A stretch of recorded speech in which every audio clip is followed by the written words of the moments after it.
The MV Alta. In February 2020, after Storm Dennis tore across the North Atlantic, residents near Ballycotton, on the southern coast of Ireland, saw something enormous resting against the rocks below the cliffs. At first, the shape looked like debris thrown in by the storm. Then the outline sharpened. It was a cargo ship, roughly 250 feet long, rust-streaked, battered, and completely silent. No engine sound, no distress signal, no crew waving from the deck.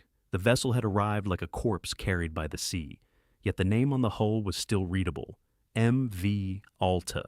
What made the discovery unsettling was not that a ship had run aground. Storms do that. What disturbed investigators was the journey the ship had already survived. The MV Alta had not simply broken loose from a nearby port. The cargo vessel had been abandoned far out in the Atlantic more than a year earlier, after suffering engine failure during a voyage from Greece toward Haiti. The crew had been rescued, but the ship itself was left behind. Most abandoned vessels are swallowed by weather, scavenged by salvors, or tracked until they are secured. Alta did something stranger. Alta kept moving. For months, the empty ship drifted across open water with no captain, no navigator, no fuel strategy, and no human judgment. Atlantic currents pushed the steel hull through shipping lanes, storms, and darkness. At one point, the vessel was reportedly spotted by a naval patrol, still afloat, still moving, still refusing to sink. Then the ship slipped out of attention again. No one publicly claimed control. No one guided the cargo vessel to harbor. No one seemed able to explain how a disabled ship could survive so long without maintenance in one of the harshest oceans on Earth. When Alta finally struck the Irish coast, the ship looked less like wreckage than a sealed maritime question. The bridge was empty. The decks were stained and corroded. Ropes hung loose in the wind. Metal panels had peeled from exposure. The windows were dark, and the interior held the stale atmosphere of a place abandoned in haste, then preserved by distance. The ocean had stripped the ship of purpose, but not of presence. Alta had crossed the sea like a derelict machine, following instructions no one had given. Officials treated the incident as an unusual but manageable maritime hazard. Environmental teams assessed the risk of fuel leaks. Local authorities warned people to stay away from the wreck because the structure was unstable. Salvage questions followed, along with questions of ownership and responsibility. Yet beneath those practical concerns sat the stranger issue. A ship abandoned in the mid-Atlantic had traveled across an ocean for months, avoided destruction, and arrived at a coastline with almost theatrical precision, as though the sea had chosen where to place the evidence. No vanished crew haunted the MV Alta in the traditional sense. The crew had been taken off alive. But the ghost story here is different. Alta became a crewless body, released into the Atlantic, and allowed to wander beyond normal human control. The vessel exposed a quiet truth about the sea. Once a ship is abandoned, the ocean becomes its only captain. If a dead ship can cross an ocean alone, survive storms, disappear from public attention, and return without warning, then the question is not only what happened aboard the MV Alta. The colder question is how many other empty vessels are moving through the dark right now, unseen, unnamed, and waiting for land. The Ryou Un Maru. In March 2012, nearly 1 year after the devastating tsunami struck Japan, a Canadian surveillance aircraft flying near the coast of British Columbia spotted a dark shape moving alone across the Pacific. At first, the object looked like an ordinary fishing vessel far from port, but there was no radio response, no visible crew, no navigation lights, no sign that anyone on board was controlling the course. The vessel was drifting silently through cold northern waters, more than 4,000 miles from where the disaster had begun. Its name was Ryou Un Maru. The ship had once been a Japanese squid fishing vessel, built for hard work, not legend. Before the tsunami, it had been moored in Japan, part of the ordinary machinery of coastal life. Then, on March 11, 2011, the sea rose with catastrophic force. Entire towns were torn apart. Cars, houses, docks, containers, fishing boats, and fragments of human life were pulled into the ocean. Most of that debris sank, shattered, or disappeared into the vastness of the Pacific. But the Ryou Un Maru survived. The fishing vessel was lifted from its place, carried out by the retreating water, and released into one of the largest oceans on Earth. For months, the ship moved without human hands. Pacific currents became its route. Storm systems became its weather reports. The empty wheelhouse faced horizon after horizon, with no captain at the helm. The hull gathered rust. Marine growth clung to the sides. Salt water gnawed at the metal. Yet the Ryou Un Maru remained afloat, drifting through an ocean that should have destroyed it long before anyone saw it again. By the time the vessel appeared near North America, it had become more than wreckage. It had become a floating remnant of a disaster that refused to stay buried. The physical condition of the ship made the sighting even more disturbing. The vessel was intact enough to remain dangerous, but too lifeless to be controlled. No crew had died aboard during the drift. That fact should have made the discovery less eerie. Instead, it made the vessel feel even colder. This was not a ship abandoned during a storm by desperate sailors. This was a ship stolen by the sea itself, stripped of its human world, and sent across the Pacific like evidence in a case no court could hear. Authorities quickly recognized the danger. A derelict vessel that size could collide with other ships, damage coastal structures, or break apart unpredictably. Salvage was considered, but the cost and risk were too high. The ghost ship was not carrying a mystery crew to rescue, nor cargo worth saving. It was a hazard, a problem, a steel survivor with no owner present and no destination, except whatever the currents decided next. In April 2012, the United States Coast Guard intercepted the Ryou Un Maru in the Gulf of Alaska. Rather than let the vessel continue drifting, crews opened fire, shells struck the hull, smoke rose, water entered the compartments. Slowly, the ship that had crossed an ocean without a crew began to sink. The Ryou Un Maru vanished beneath the surface, ending a journey no one had planned and no one could fully control. Officially, the story ended there. A tsunami debris hazard was removed from navigational waters. But the image remained. A crewless fishing vessel traveling thousands of miles across the Pacific, surviving storms, currents, exposure, and time itself. The Ryou Un Maru carried no living witnesses, but it carried the memory of a coastline torn open by the sea. If the Mary Celeste asks why people disappeared from a ship, the Ryou Un Maru asks something different. What happens when the ocean does not take the ship down, but lets the ship wander instead? What does the sea choose to return, and what does the sea choose to keep? The Bel Amica.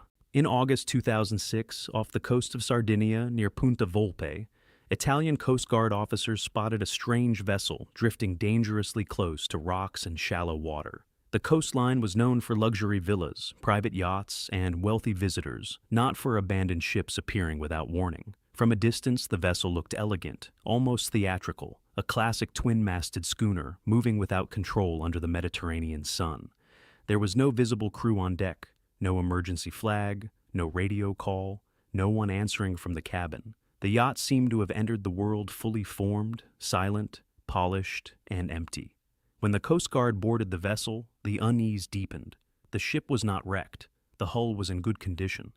The deck did not show the violence of a storm. The interior did not resemble a place ruined by panic or battle.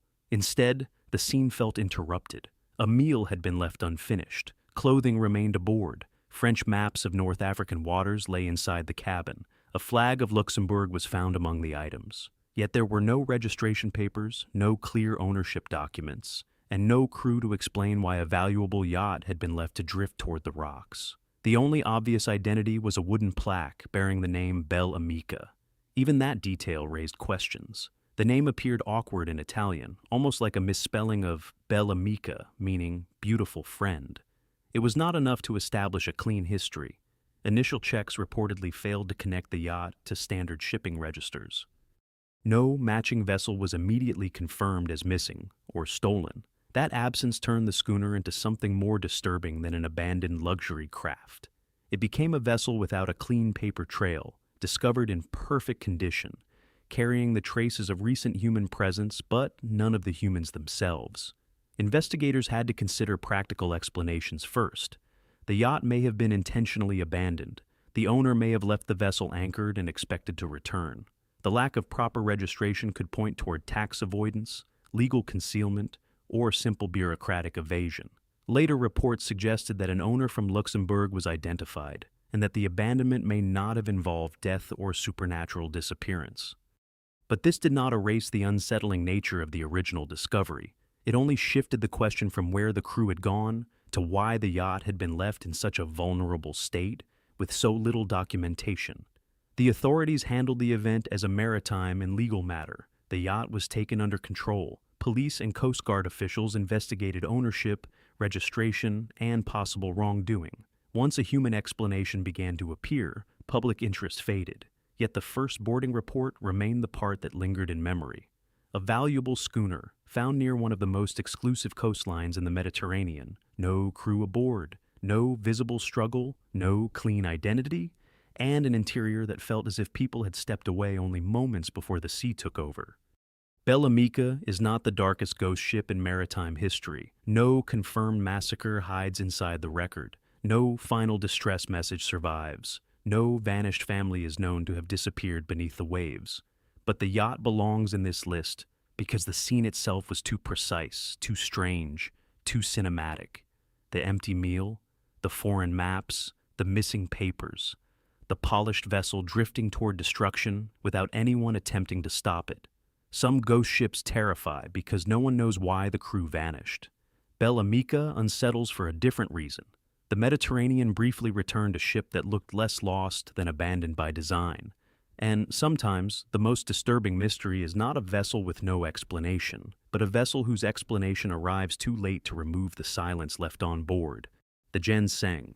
In March 2006, an Australian Coast Watch aircraft flying over the Gulf of Carpentaria noticed a tanker drifting in remote northern waters off Queensland. The vessel was large enough to be dangerous, roughly 260 feet long, but there was no visible movement on deck. No distress signal, no navigation lights suggesting active command, no crew waving for help. From the air, the ship looked like a piece of industrial machinery that had broken loose from the world and entered Australian waters without permission, identity, or explanation. The patrol aircraft photographed the vessel and reported the sighting. Soon after, Australian customs officers moved in to investigate. When the boarding team reached the tanker, the scene grew stranger. The ship was not carrying a frightened crew trapped below deck. The ship was not packed with contraband. The ship did not show obvious signs of violence, piracy, or a desperate struggle. Instead, the tanker was empty, stripped, and mute. The name Jian Seng was faintly visible, but identifying marks appeared to have been removed or painted over. There were no registration papers to establish a home port. No flag gave nationality. No owner stepped forward. It was a ship with a name, but almost no past. The physical details made the mystery more precise. A broken tow rope trailed from the tanker, suggesting the Jian Seng may have been under tow before being abandoned or lost. The machinery was inoperable. Key systems had been dismantled. The main engine could not simply be restarted. The ship looked less like a vessel caught in sudden disaster and more like a floating shell that had been stripped of purpose before the sea carried it away. Rice and supplies found on board suggested the tanker may have served as a bunker or resupply vessel, possibly supporting fishing boats outside normal routes. But that explanation only moved the mystery one step back. If the ship had served another fleet, where was that fleet? If the tow line broke, why did no one report the loss? If the tanker had an owner, why did no one claim it? Officials searched for clues, but every normal path seemed to end in silence. The Jian Seng did not match an active missing vessel record in any simple way. No crew manifest surfaced. No company claimed responsibility. No government announced that the tanker had slipped away from custody, salvage, or commercial movement. In maritime law, a ship is rarely nothing. A ship is paperwork, insurance, ownership, maintenance, registry, debt, fuel, routes, and people. The Jian Seng appeared in Australian waters with almost all of that erased. The response became practical rather than dramatic. Authorities monitored the drifting vessel, assessed environmental risks, removed oily water, and eventually made the decision to scuttle the tanker in deep water after no owner could be found. Officially, the case was handled as a derelict ship problem. A hazard had been discovered. A hazard had been neutralized. Yet the unanswered questions remain below the surface, as heavy as the hull itself. The Jian Seng is disturbing because the crew did not merely vanish from a known voyage. The entire identity of the vessel seemed to vanish with them. Most ghost ships leave behind a story that investigators try to complete. This one left behind an absence where the story should have been. No clear origin, no clear owner, no clear mission, no clear reason why a tanker with its markings obscured was drifting near one of the most watched maritime borders in the region. If the Jian Seng had been abandoned by accident, someone should have wanted the ship back. If the Jian Seng had been discarded on purpose, someone wanted the ship forgotten. And if the tanker had been part of a shadow network operating beyond ordinary records, then the empty decks were not the strangest part. The strangest part was that the ocean delivered the evidence, and still no one could say what crime, if any, had been committed. The High Aim 6. On January 8, 2003, in the waters off Western Australia, patrol aircraft and maritime authorities encountered a fishing vessel drifting far from where any ordinary crew should have allowed it to go. The ship was Taiwanese registered, operating under an Indonesian flag, and moving through the ocean like a working vessel whose human purpose had suddenly been removed. When officials finally boarded the High Aim 6, the first question was not what the vessel was carrying. The first question was where everyone had gone. The boat was not empty in the clean way of a decommissioned ship. The hold contained tons of rotting fish. Fuel and supplies remained on board. Personal belongings had not been fully removed. There was no obvious fire damage, no catastrophic hull breach, no evidence that a storm had torn the crew away in one violent moment. The machinery and fishing equipment suggested a vessel still connected to an active voyage. Yet the captain, the engineer, and the Indonesian crew were gone. The High Aim 6 had become a floating crime scene with no bodies. The details grew more disturbing as investigators reconstructed the timeline. The vessel had left southern Taiwan on October 31, 2002, then traveled through waters connected to long-line fishing operations near the Pacific and Southeast Asia. The owner reportedly last spoke with the captain in December, then silence. Weeks later, the vessel appeared near Australia.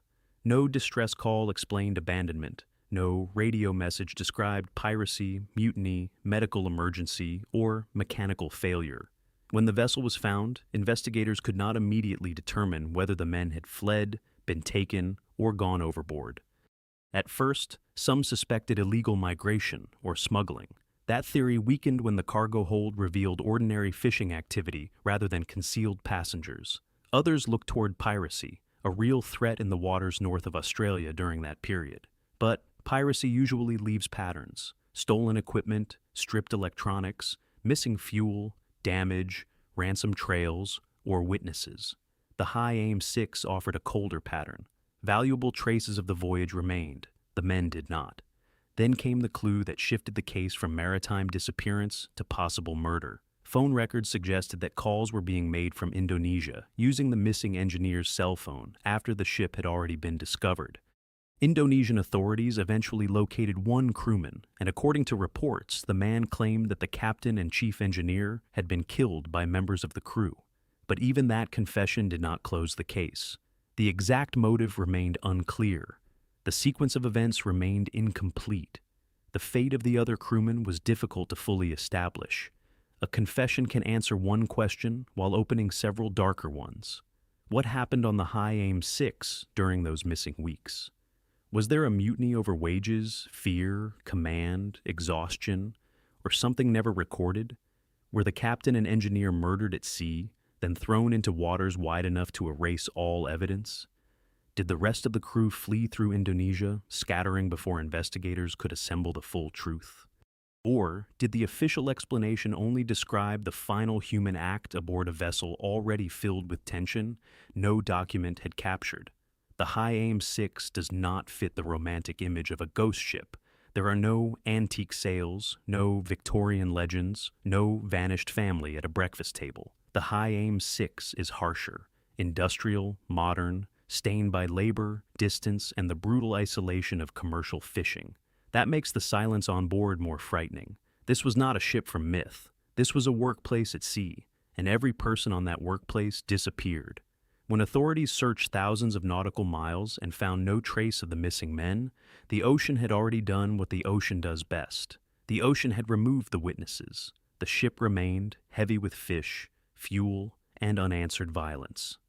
But the people were gone. If the High Aim 6 was a mutiny, then the ship proves how quickly order can collapse when land disappears behind the horizon. If the High Aim 6 was something else, then the real story sank with the men who never returned. Either way, the vessel drifted into Australian waters carrying the shape of an answer, but not the answer itself. The Zebrina. In October 1917, during the darkest pressure of the First World War, a British sailing vessel left Falmouth carrying coal for the French port of Saint-Brieuc. The ship was the Zebrina, a three-masted sailing barge of roughly 189 tons, built decades earlier for trade and later adapted for shorter European routes. The voyage should have been difficult, but ordinary. The English Channel was dangerous, patrolled by German submarines, watched by nervous coastal stations, and crowded with wartime fear. But the Zebrina was not found at the bottom of the sea. 2 days later, the vessel was discovered aground at Roselle Point, south of Cherbourg. The hull was intact. The cargo remained aboard. The ship was not destroyed. The crew was gone. The discovery had the strange quietness of a scene stopped between two actions. Salvage crews found no battlefield wreckage, no shattered mast, no obvious shell damage, and no clear sign that the ship had been violently taken. The rigging was disturbed, but not in a way that explained the disappearance of every man aboard. The vessel had come ashore in shallow water, with surprising little injury, as if the sea had guided the empty hull to land after removing only the people. Captain Martin and the small crew of 5 had vanished somewhere between Falmouth and the French coast, leaving the Zebrina to complete the final part of the voyage alone. The wartime context made the first explanation almost automatic. In 1917, any merchant vessel crossing those waters could become a target. German U-boats had turned the channel and nearby approaches into hunting grounds. One theory held that a submarine may have intercepted the Zebrina, ordered the crew aboard the U-boat, and then prepared to sink the vessel. If an Allied patrol appeared before the attack could be completed, the submarine might have submerged and escaped with the crew still inside. The Zebrina would then have drifted onward, abandoned but unsunk, until running ashore. It was a grimly logical theory, and war made it plausible. But the theory left cold spaces. Why was there no recorded attack? Why was the vessel not destroyed, when submarines often sank captured ships quickly with gunfire or charges? Why did no prisoner record, intelligence report, or post-war German account clearly confirm the crew's capture? The idea answered the absence of the men, but not the silence around the act. Another explanation emerged later. A sudden squall may have struck the Zebrina, sweeping all 5 men overboard in one brutal moment. Because the vessel had a flat bottom and was designed to sail with a small crew, the ship might have continued under partial sail, unguided, until grounding on the French coast. That explanation also carried weight. A violent burst of weather can cross the sea faster than a warning. A small crew working on deck could be vulnerable if a sail shifted. A wave broke over the side, or the vessel rolled at the wrong instant. The disturbed rigging might fit such a moment, but the same question returned. All 5 men taken at once, leaving no survivor, no signal, no recovered body, and no evidence strong enough to close the file. The sea can do that. Yet when the ship remains nearly unharmed, the human loss feels surgical. Authorities treated the Zebrina as a wartime maritime mystery, then history slowly pushed the case into the margins. The ship itself survived the incident and continued to exist for decades, but the men did not return to explain what had happened. No final log entry settled the matter. No German document ended speculation. No fragment of wreckage washed ashore carrying a human answer. The Zebrina is unsettling because the vessel appears to have obeyed the rules of the sea, while the fate of the crew did not. A damaged rig can be understood. A grounding can be charted. A cargo of coal can be accounted for.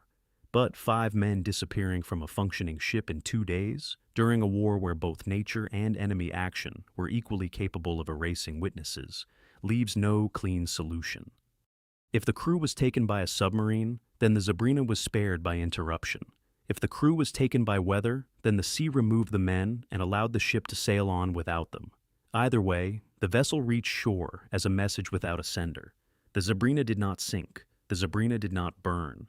The Zebrina simply arrived empty, carrying coal, silence, and the shape of a missing crew. The Teignmouth Electron. On July 10, 1969, in the middle of the Atlantic, the crew of the Royal Mail vessel Picardy sighted a small trimaran drifting without command. The sea around the boat was calm. The sails were slack. No distress flare rose into the sky. No man stood on deck.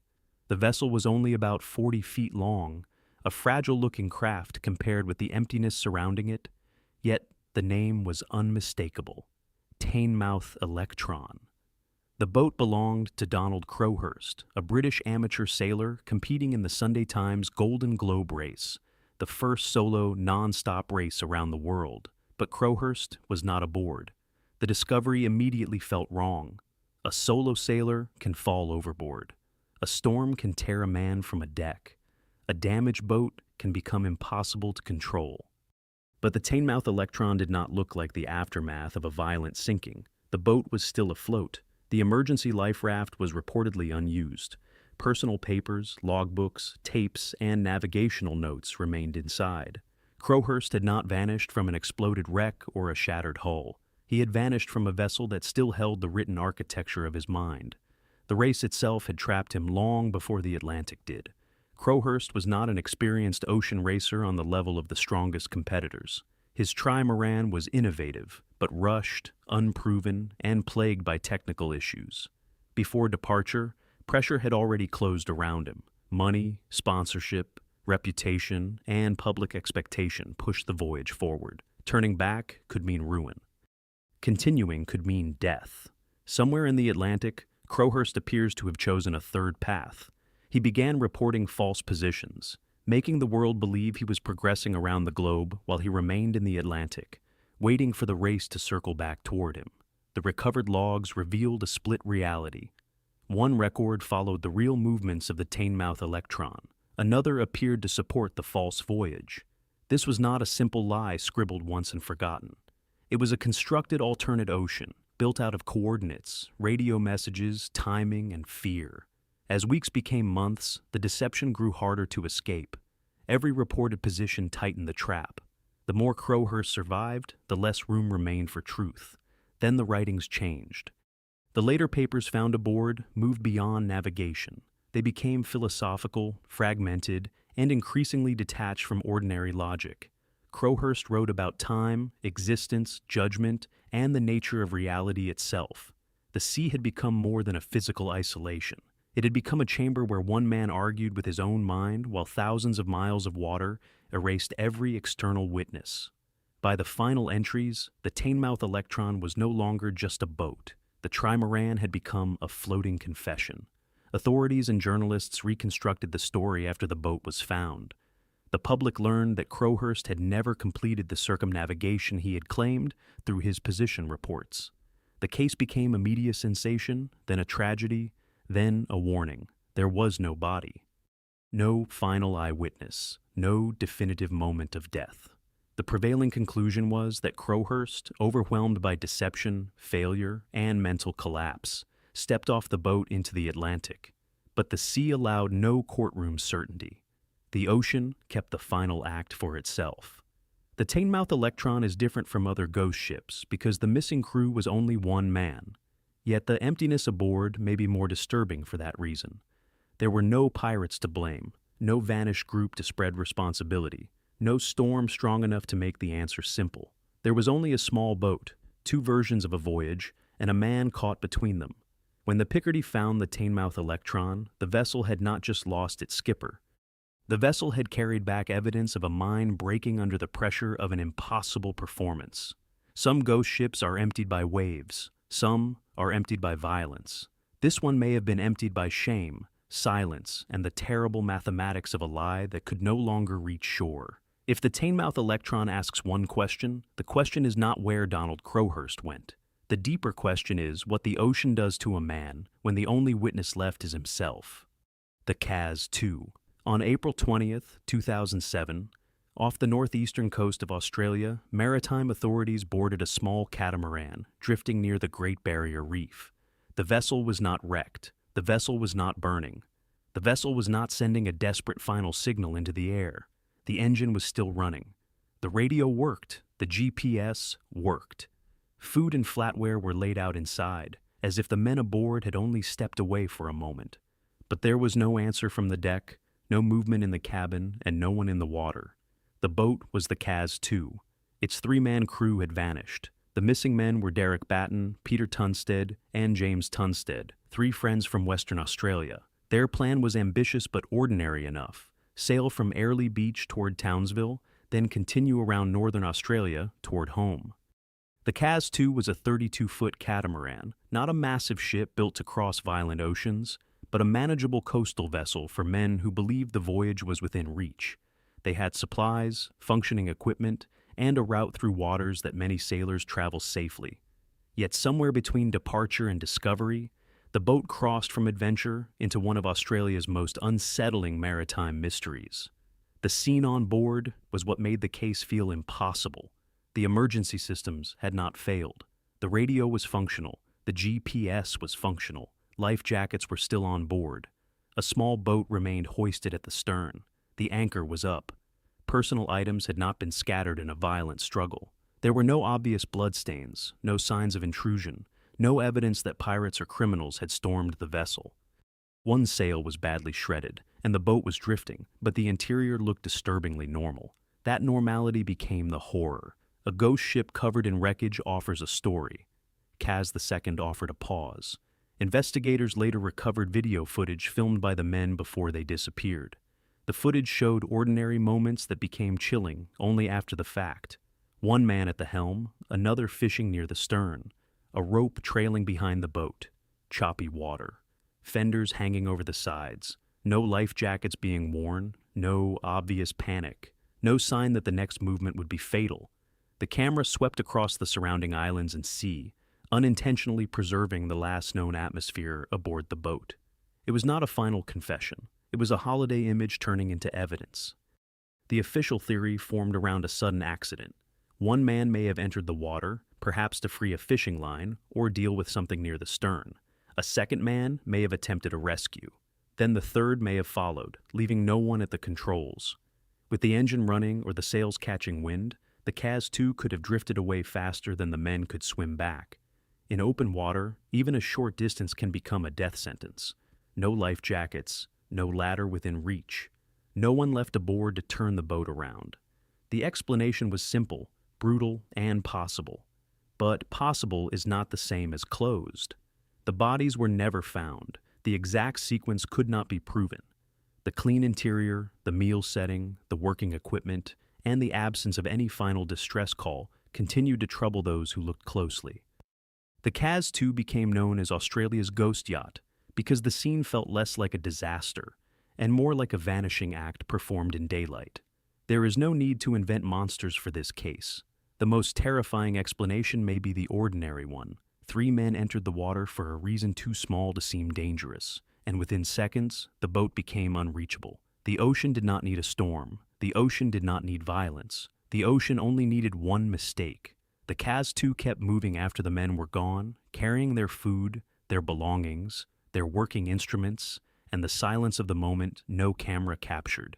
If the official theory is correct, then this ghost ship reveals something colder than mystery. It reveals how quickly a living boat can become an empty machine, and how little evidence the sea needs to erase 3 human lives. The Carroll A Deering. On January 31st, 1921, off Cape Hatteras, North Carolina, a Coast Guard lookout saw a 5-masted schooner trapped on Diamond Shoals, one of the most dangerous stretches of water on the American Atlantic coast. The ship was not broken into pieces. The ship was not sinking beneath black waves. The sails were set, the hull still stood, and from shore, the vessel looked as if sailors should have been moving across the deck. But no one answered the calls. No one appeared at the rail. The schooner sat hard aground in the surf, alive in shape and dead in voice.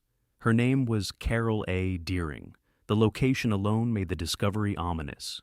Diamond Shoals was part of the so-called graveyard of the Atlantic, where shifting sandbars, storms, and currents had claimed ships for centuries.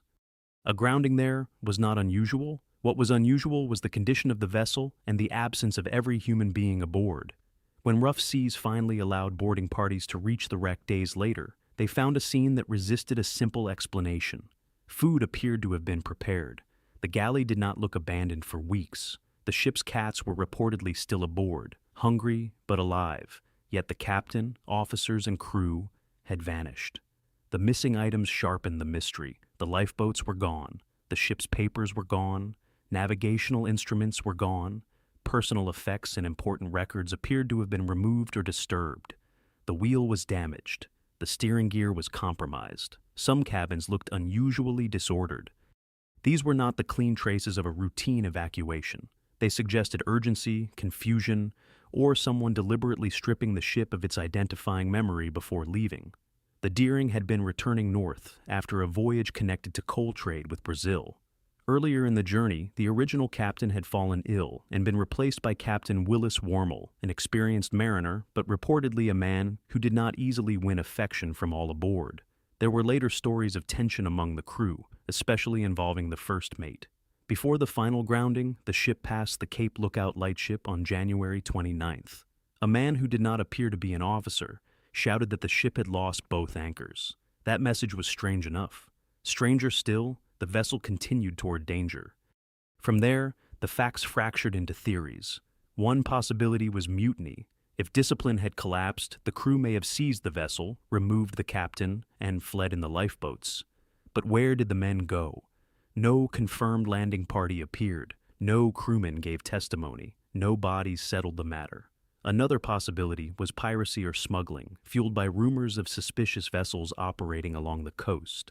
The early 1920s were filled with maritime paranoia, prohibition routes, and stories of criminal networks moving through coastal waters. But rumors are not proof, and the Deering did not offer enough evidence to convict a shadow. A more practical theory suggested that the ship, disabled and without anchors, became trapped near the shoals.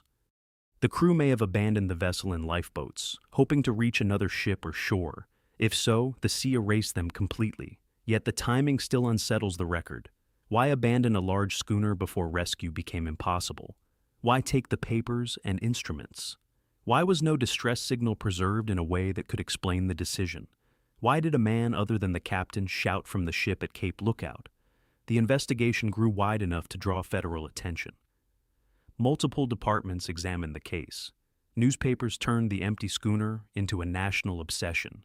Theories multiplied faster than evidence. Then, slowly, the machinery of certainty failed. No final report solved the disappearance. No surviving witness stepped forward. The wreck itself, a hazard to navigation, was eventually destroyed. The physical stage of the mystery was broken apart, leaving only documents, rumors, and the image of a ship that reached land without her crew. The Carroll A Deering remains one of the most disturbing ghost ships because the vessel did not vanish into legend. The vessel arrived in public view, stranded in daylight, close enough for the coast to see and too late for anyone to help. The sea had already removed the only people who could explain what happened. If the crew abandoned the ship, the ocean took every man. If the crew was taken by force, the perpetrators disappeared as cleanly as the victims. And if the Deering reached Diamond Shoals under the control of someone not meant to command her, then the final approach was not an accident. It was the last movement of a ship whose story had already been stolen before the hull touched sand. The SS Baychimo. In October 1931, along the frozen northern coast of Alaska, a steel cargo steamer became trapped in pack ice near Point Barrow. The ship was the SS Baychimo, a Hudson's Bay Company vessel built to carry furs, supplies, and trade goods through some of the most punishing waters on Earth. Arctic crews understood danger. Ice could crush a hull, bury equipment, and seal a ship in place for months. But what happened to the Baychimo was stranger than a shipwreck.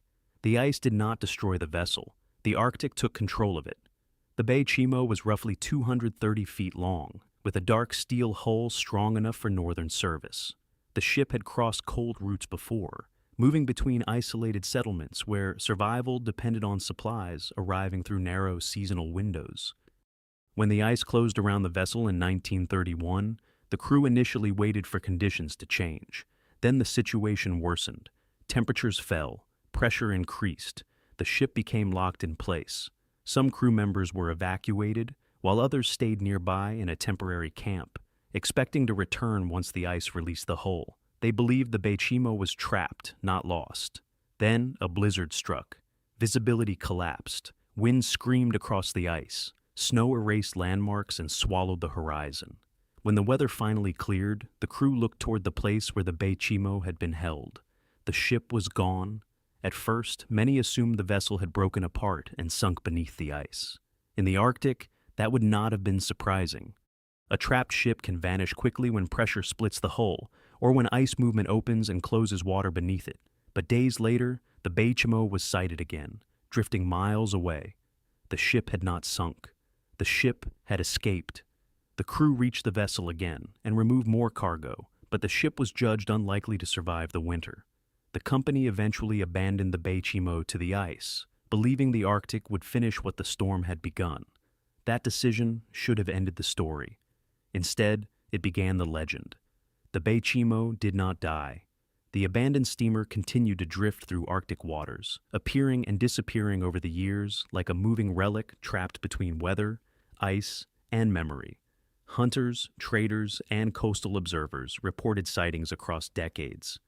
Sometimes the ship appeared locked in ice. Sometimes the ship was seen moving in open water. In several accounts, people approached the Baychimo, but could not board because of dangerous ice or sudden weather. At other times, the vessel vanished before anyone could secure it. The pattern became almost impossible to dismiss.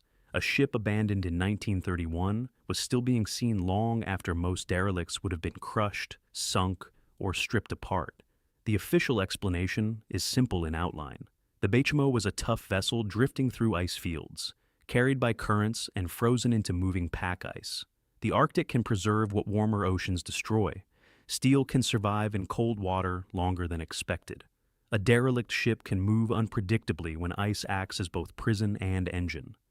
Yet the longevity of the sightings created a deeper unease.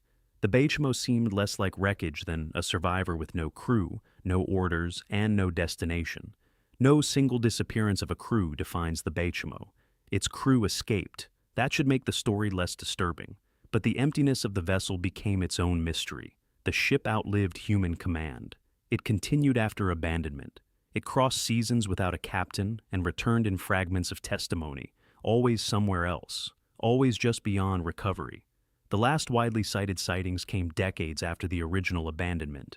By then, the Baychimo had become an Arctic rumor with a steel body. No confirmed wreck has been recovered. No final sinking has been documented. The ship simply slipped out of record, as if the ice finally decided to keep what it had borrowed. If the MV Alta showed that an empty vessel can cross an ocean, the SS Baychimo showed something colder. A ship can be abandoned by men, rejected by owners, written off by logic, and still continue moving for nearly a lifetime. Somewhere in the white silence of the Arctic, the Baychimo became more than a ghost ship. It became a question frozen into motion. The MV Joyita. On October 3, 1955, a small merchant vessel named MV Joyita left Apia Harbor in Samoa, bound for the Tokelau Islands. The journey should have taken less than 2 days. The ship was only about 69 feet long, but the voyage was routine enough to carry passengers, cargo, medical supplies, timber, food, and people who expected to see land again within 48 hours. On board were 16 crew members and 9 passengers, including a government official, a doctor, and 2 children. Then the Joyita disappeared. When the vessel failed to arrive, search aircraft crossed enormous stretches of the South Pacific. They found nothing. No wreckage, no bodies, no floating debris field, no distress signal had been received from the ship. For 5 weeks, the Pacific kept the Joyita hidden. Then, on November 10th, the merchant ship Tuvalu sighted a damaged vessel drifting far west of its intended route. The Joyita was listing heavily. Part of the deck was awash. Windows were broken. The bridge had been damaged, but the ship was still afloat. That detail was the beginning of the real mystery. The Joyita had been built with extreme buoyancy. Its hull and internal structure made the vessel unusually difficult to sink. Even flooded, the ship could remain above water. Investigators later found that the lower sections were filled, the vessel was badly tilted, and the interior had suffered from prolonged exposure. Yet the hull itself was sound. Once pumped out, the ship floated again. This meant the people aboard may have believed they were in mortal danger, while the ship they abandoned was still capable of surviving. The evidence on board felt like a message written in fragments. The lifeboats and life rafts were gone. Navigation equipment, the logbook, and the captain's firearms were missing. The radio was tuned to the international distress frequency, but a fault in the aerial cable meant any signal may have traveled only a few miles. Electric clocks had stopped at 10:25, suggesting power failed at a specific moment. Mattresses had been placed over one engine, perhaps as a desperate attempt to reduce flooding or shield equipment. A doctor's bag was found on deck, containing medical instruments and blood-stained bandages. Every object seemed to point toward emergency, but not toward a complete answer. If someone was injured, who was it? If the crew tried to send a distress call, did they know the radio was almost useless? If the ship was difficult to sink, why did everyone leave?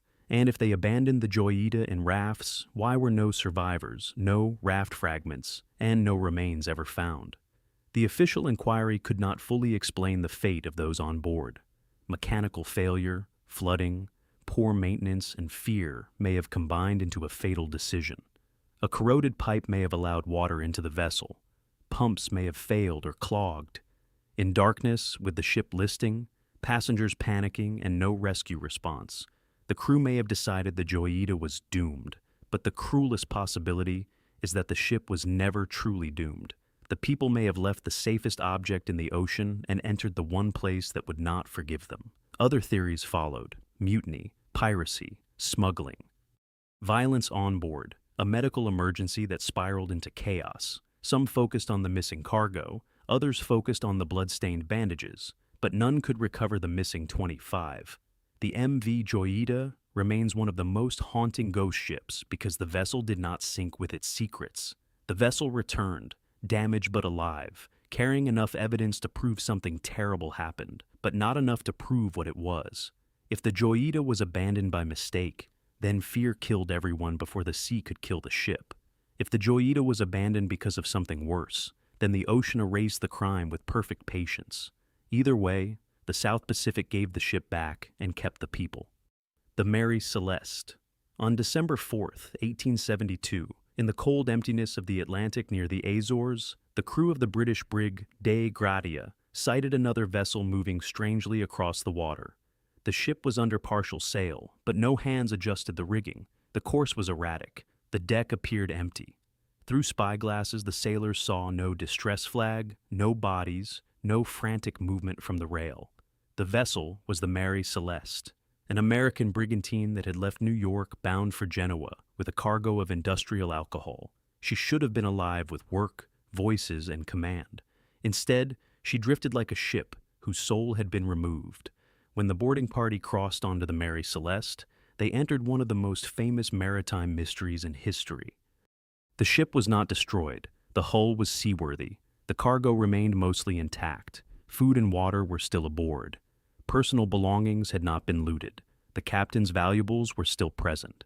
There was no clear evidence of piracy, no sign of a massacre, no blood-stained deck, no shattered cabin that would explain the disappearance of every person on board. Captain Benjamin Briggs, his wife Sarah, their young daughter Sophia, and the crew were gone. The details refused to settle into a single explanation. The ship's lifeboat was missing. Some sails were damaged. There was water in the hold, but not enough to sink the vessel. One pump had reportedly been disassembled or was not working properly. The last log entry placed the Mary Celeste near Santa Maria Island days before discovery. After that, the written record stopped. No final message described panic. No confession named a threat. No survivor ever came forward to say why 10 people left a ship that still floated. Investigators considered practical causes. Perhaps Captain Briggs believed the Mary Celeste was taking on dangerous water and ordered evacuation into the lifeboat. Perhaps fumes from the alcohol cargo created fear of explosion, causing everyone to leave temporarily while tied to the ship, only for the tow line to snap. Perhaps a sudden waterspout, storm, or equipment failure convinced the crew that the vessel was doomed. Each theory explains part of the scene. None explains all of it. The alcohol cargo became one of the strongest possibilities. Several barrels were later found empty. An alcohol vapor could have built pressure inside the hold.